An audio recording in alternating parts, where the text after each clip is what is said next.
Bismillahirrahmanirrahim. Assalamualaikum warahmatullahi wabarakatuh. Perkenalkan, nama saya Muhammad Yasril Samad dengan NIM 222020386222033 dari program studi Akuntansi Syariah, Fakultas Ekonomi dan Bisnis Islam, Institut Agama Islam Negeri Parepare.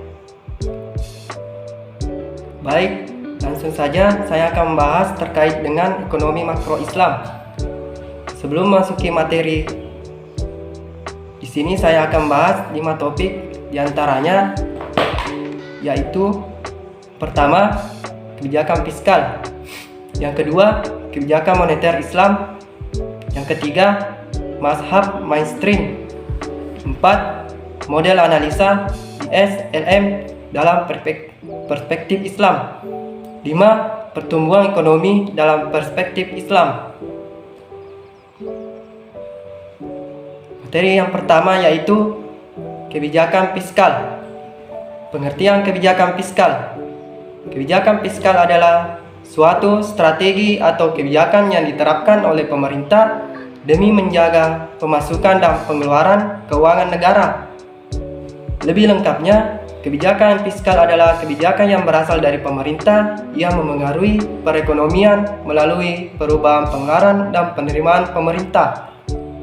Adapun manfaat kebijakan fiskal yaitu menjaga kestabilan ekonomi, pengembangan pembangunan jangka panjang, dan terakhir pengalokasian sumber daya. Selanjutnya, sumber-sumber penerimaan negara. Yang pertama, penerimaan perpajakan. Yang pertama, penerimaan perpajakan, yaitu diantaranya pajak penghasilan, pajak bumi dan bangunan atau PBB, pajak pertambahan nilai atau PPN, bea dan cukai, pajak penjualan atas barang mewah. 2. Penerimaan bukan pajak, diantaranya penerimaan sumber daya alam, bagian laba BUMN. Yang terakhir, penerimaan bukan pajak lainnya. Selanjutnya, sumber-sumber pengeluaran negara. Yang pertama, belanja pegawai. Kedua, belanja barang. 3, belanja modal. 4, subsidi. 5, bantuan sosial. 6, pembayaran bunga dan utang. Selanjutnya, beralih ke materi kedua, yaitu kebijakan moneter Islam. Pengertian kebijakan moneter. Kebijakan moneter Islam adalah kebijakan yang didasarkan pada prinsip-prinsip syariah dalam mengatur pasokan uang dan suku bunga di pasar. Tujuan utama dari kebijakan ini adalah untuk menjaga stabilitas nilai tukar, mengendalikan inflasi, dan mempromosikan pertumbuhan ekonomi yang berkelanjutan.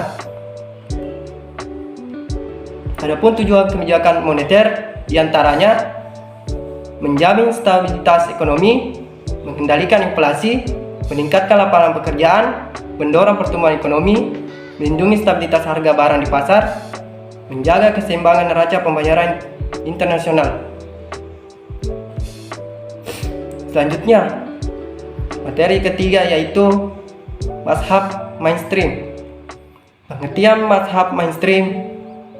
Mazhab mainstream adalah suatu mazhab yang memiliki pandangan bahwa perbedaan utama antara ilmu ekonomi konvensional dengan ilmu ekonomi Islam terletak pada cara untuk mencapai tujuan ilmu ekonomi tersebut, di mana mazhab mainstream menyetujui pandangan ilmu ekonomi konvensional yang menyatakan bahwa ekonomi muncul karena adanya keterbatasan sumber daya ekonomi untuk memenuhi kebutuhan manusia yang tidak terbatas.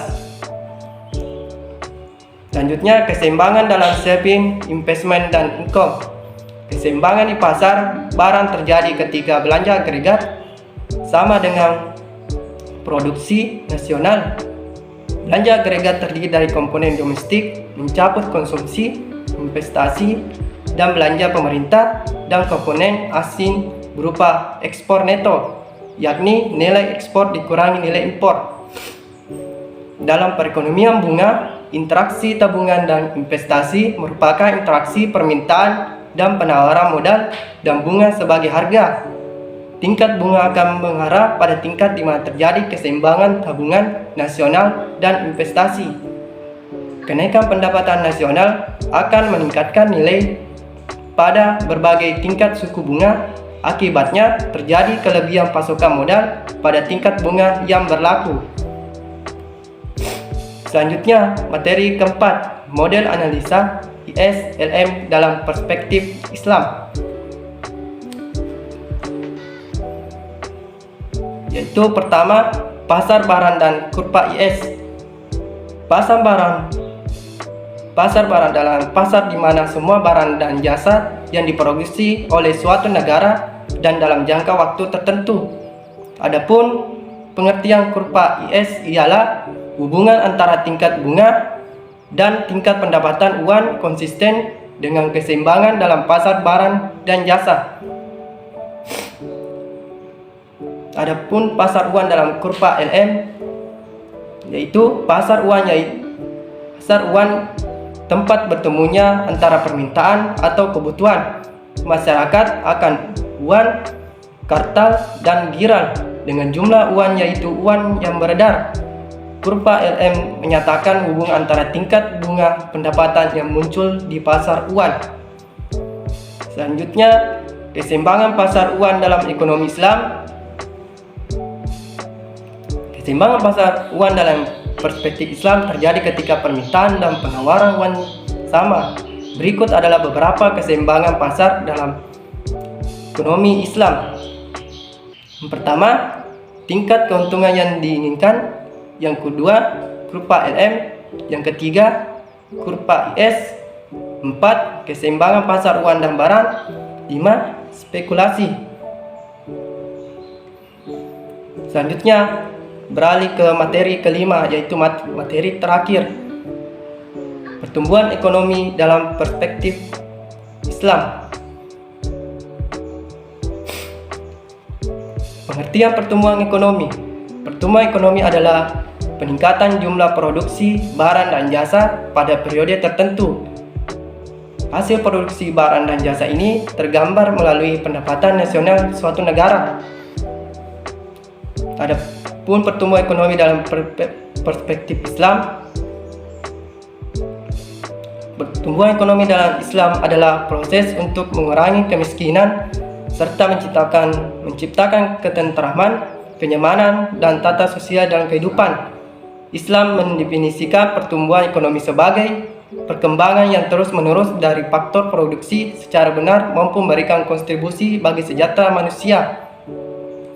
Adapun tujuan dan konsep pertumbuhan ekonomi Islam, yaitu dalam ekonomi Islam tujuan pertumbuhan ekonomi adalah menciptakan pertumbuhan ekonomi yang optimal, baik dari segi kesejahteraan materi maupun rohani, menjaga keadilan dalam sistem keuangan dengan menghindari praktik riba hingga tidak ada eksploitasi dalam transaksi keuangan dan masyarakat terlindungi dari risiko yang tidak adil. Selanjutnya, potensi pertumbuhan ekonomi Islam, yaitu sumber daya yang dapat dikelola, sumber daya manusia, wirausaha, dan teknologi. Adapun faktor-faktor yang menentukan pertumbuhan ekonomi, yaitu tanah dan kekayaan alam, mutu jumlah dari penduduk dan tenaga kerja, barang-barang modal dan tingkat teknologi, dan yang terakhir sistem sosial dan sikap masyarakat. Baik, mungkin hanya ini yang saya bisa sampaikan.